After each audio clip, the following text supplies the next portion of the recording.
Bonjour tout le monde, dans cette vidéo, on va continuer le cours de traitement des signaux numériques, la partie 8, l'échantillonnage d'un système continu, le cours 2. Nous avons vu dans la vidéo précédente comment trouver l'équivalent numérique d'un système continu en utilisant la méthode du bloqueur d'ordre 0, c'est-à-dire si j'ai un système continu de la fonction transfert HS, c'est quoi la fonction de transfert discret JZ de telle sorte si j'ai les mêmes entrées ici et ici, je reçois les mêmes sorties ici et ici.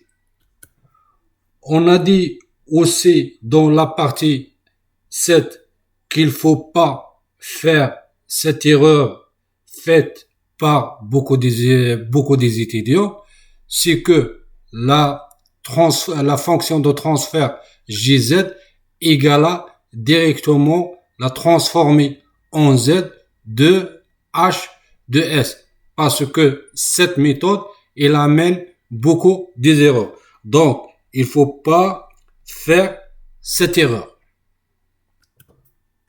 Et pour que la transformation soit fiable et fidèle, il y a des méthodes. La première méthode, c'est la méthode du bloqueur, soit la méthode qu'on a vue dans la vidéo précédente, le bloqueur d'ordre 0, ou la méthode de bloqueur d'ordre 1, ou 2, ou 3, ainsi de suite. Tous les bloqueurs, soit d'ordre 0 ou d'ordre 1 ou d'ordre 2, la méthode, elle est la même. Ce qu'il change, tout simplement ce qu'il change, c'est la fonction de transfert du bloqueur. La fonction de transfert du bloqueur d'ordre 0, elle est différente de la fonction de transfert du bloqueur d'ordre 1. Elle est différente de la fonction de transfert du bloqueur d'ordre 2, ainsi de suite. La deuxième méthode qu'on va voir dans cette vidéo, c'est la méthode de substitution opérationnelle.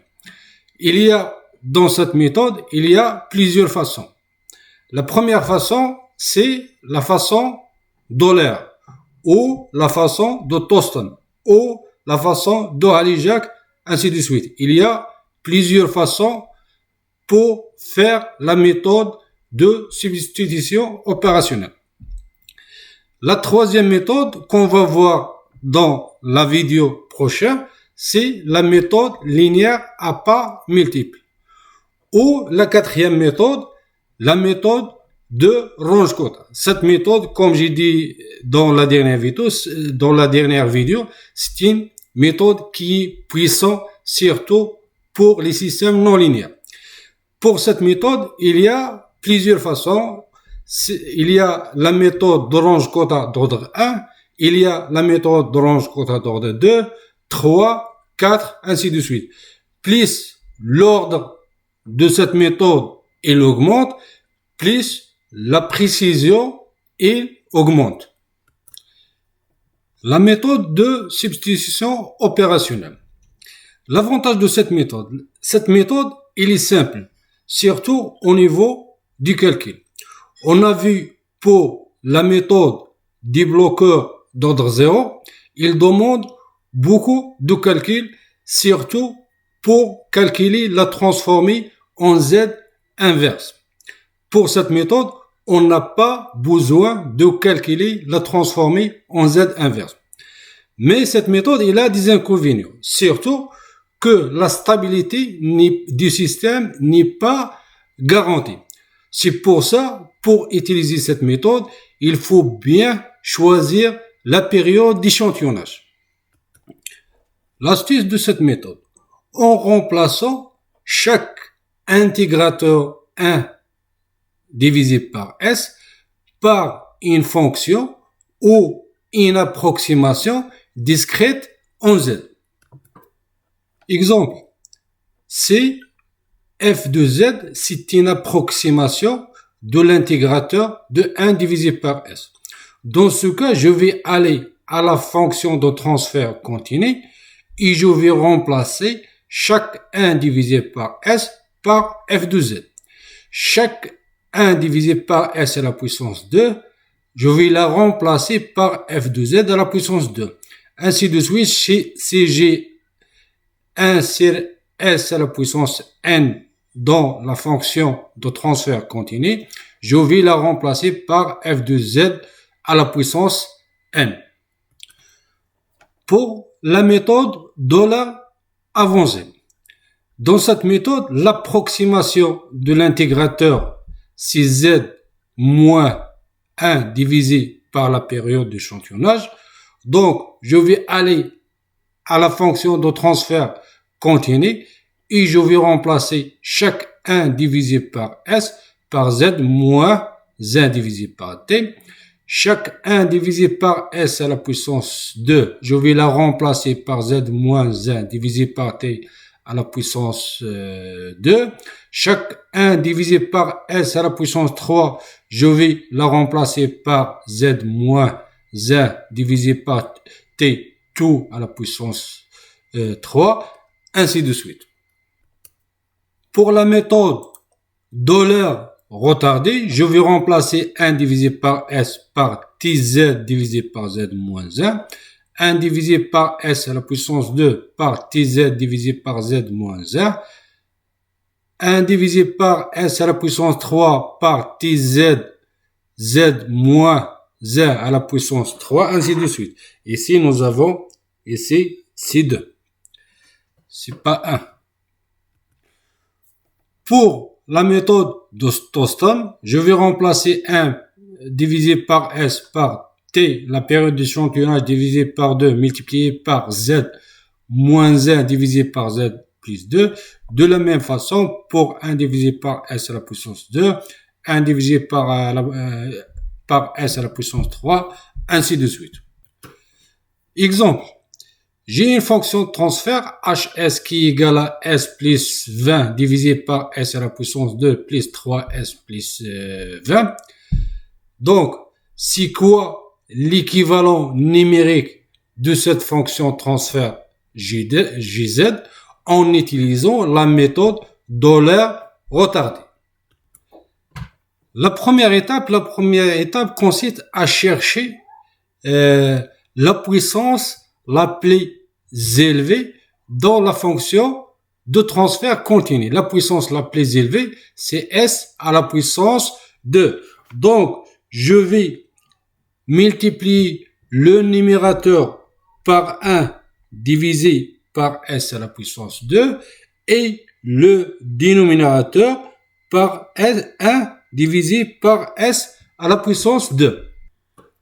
Donc, si je vais multiplier en haut et en bas par 1 divisé par s à la puissance 2, en numérateur, je vais trouver ici 1 divisé par s, puisque je vais multiplier s multiplié par 1 divisé par s à la puissance 2. Je vais simplifier par s en haut et en bas, donc je vais trouver 1 divisé par s, plus 20 multiplié par 1 divisé par s à la puissance 2, donc il donne 20 divisé par s à la puissance 2. En bas, au dénominateur, donc s à la puissance 2 multiplié par 1 divisé par s à la puissance 2, il donne 1. 3s multiplié par 1 divisé par s à la puissance 2, il donne 3 divisé par s, plus 20 multiplié par 1 divisé par s à la puissance 2, il donne 20 divisé par s à la puissance 2. La méthode $ retardé, il dit que faut remplacer 1 divisé par s par tz divisé par z moins 1 et 1 divisé par s à la puissance 2, on va la remplacer par tz divisé par z moins 1 à la puissance 2. Donc, Gz, il devient égal à, ici, je vais remplacer 1 divisé par s par tz z moins 1 plus 20. Ici, 1 divisé par S à la puissance 2. Je vais la remplacer par Tz, Z moins 1 à la puissance 2. De la même façon, au dénominateur, j'ai ici 1 plus 3. Ici, nous avons 3 multiplié par Tz divisé par Z moins 1 plus 20 Tz divisé par Z moins 1 à la puissance 2. Après simplification et calcul, on va trouver que Gz égale à la période d'échantillonnage plus 20 T à la puissance 2 Z à la puissance 2 moins Tz divisé par 1 plus 3T plus 20T à la puissance 2 Z à la puissance 2 moins 2 plus 3TZ plus 1. Je vais faire l'assimilation de deux systèmes. Le système continu qui est S plus 20 divisé par S à la puissance 2 plus 3S plus 20. Si on entre voir les propriétés du système, ici je définis le numérateur, c'est 1, 20. Et ici je définis le dénominateur, donc c'est une matrice 1, 3, 20. Et le système discret Gz. Donc, de la même façon, je vais entrer voir les propriétés de ce système. Ici, je vais définir le numérateur, c'est T plus 20T à la puissance 2 moins T0. Et le dénominateur, c'est la matrice 1 plus 3T plus 20T à la puissance 2 moins 2 plus 3T plus 1. Avec la période d'échantillonnage égale à T. Les deux systèmes ont même entrée qui l'échelon unité qui commence à l'instant 1 seconde. Et ici, c'est le scope. Pour voir ce scope, il a deux fenêtres. La première fenêtre, c'est pour voir l'entrée du système continu et la sortie du système continu. Et la deuxième fenêtre, pour voir l'entrée du système discret et la sortie du système discret. Avant de lancer la simulation, je dois d'abord définir la variable, la période d'échantillonnage T. Je vais prendre la période d'échantillonnage T égale à 0,01. Donc, je vais lancer la simulation en cliquant sur le bouton Run. La simulation est passée. Donc, je vais voir les courbes. Donc, ici, ça, comme on a dit, c'est la sortie et l'entrée du système continu. Et ici, c'est la sortie et l'entrée du système discret. Et on voit bien que les deux sorties, ils sont les mêmes. Ils ont les mêmes formes. Même si on change la période d'échantillonnage au lieu de 0,01, je vais diminuer la période d'échantillonnage et je vais la donner 0,1 seconde. Je vais relancer la simulation. Je vais voir les résultats. Donc ici, on a presque les mêmes formes de la sortie du système continu et la sortie du système discret. Le point fort de cette méthode, c'est posons par exemple si j'ai un système de cette façon, un système qui contient plusieurs blocs H1, H2, H3, H4, H6 et H5. Pour trouver le système équivalent numérique de ce système, par exemple par la méthode de bloqueur d'ordre 0, il faut trouver la fonction de transfert de ce système et après chercher l'équivalent de ce système Gz, qui est un peu délicat. Pour calculer la fonction de transfert de ce système de cette façon, il est un peu difficile. Par la méthode de substitution opérationnelle, on n'a pas besoin de calculer la fonction de transfert du système. Il faut tout simplement chercher la fonction de transfert équivalent, la fonction de transfert discret ou numérique équivalent à H1. Il faut chercher aussi la fonction de transfert numérique équivalent à H2, à H3, à H4 et H5 et H6. Et après, il faut remplacer bloc par bloc. Le bloc H1, il faut le remplacer par son équivalent numérique. Le bloc H2, il faut le remplacer par son équivalent numérique, ainsi de suite.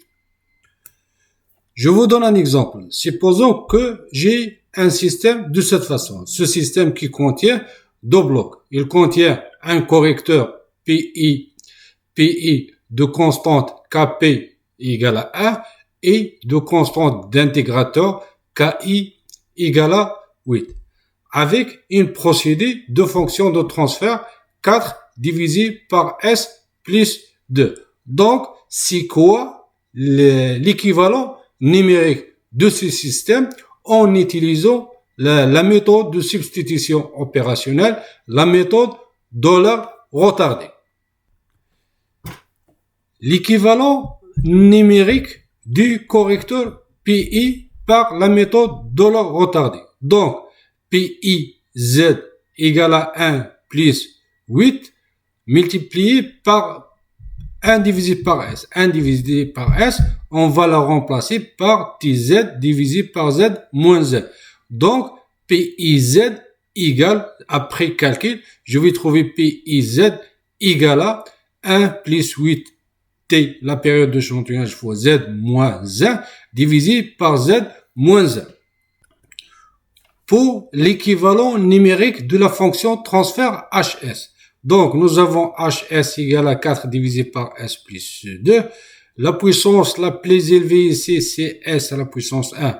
Donc, je vais multiplier en haut par 1 divisé par S. Et en bas, je vais la multiplier par 1 divisé par S. Donc, je vais trouver ici 4 fois 1 divisé par S et en bas 1 plus 2 fois 1 divisé par S. Je vais remplacer ici 1 divisé par S et ici 1 divisé par S par TZ divisé par Z moins Z pour avoir l'équivalent numérique GZ. Après la simplification de ce terme, je vais trouver GZ égale à 4T Z divisé par 1 plus 2T Z moins 1. Donc, l'équivalent numérique de ce système qui est contenu, je vais remplacer PIS par PIZ et je vais remplacer HS par GZ. Je fais la simulation des deux systèmes, le système qui est contenu et le système qui est discrétisé. Et ici, les deux systèmes ont même entrée. Je définis d'abord la période d'échantillonnage. Je vais prendre la période d'échantillonnage égale à 0,01. Après, je fais la simulation en cliquant sur le bouton Run. Et je vais voir les résultats. Les résultats, comme on voit ici, nous avons l'entrée du système continu et la sortie du système continu. Et ici, nous avons l'entrée du système discrétisé et la sortie du système discrétisé. Les deux systèmes ont la même entrée qui est l'échelon unité décalé d'une unité et on voit bien que les deux sorties, ils sont les mêmes. Merci et à la prochaine vidéo.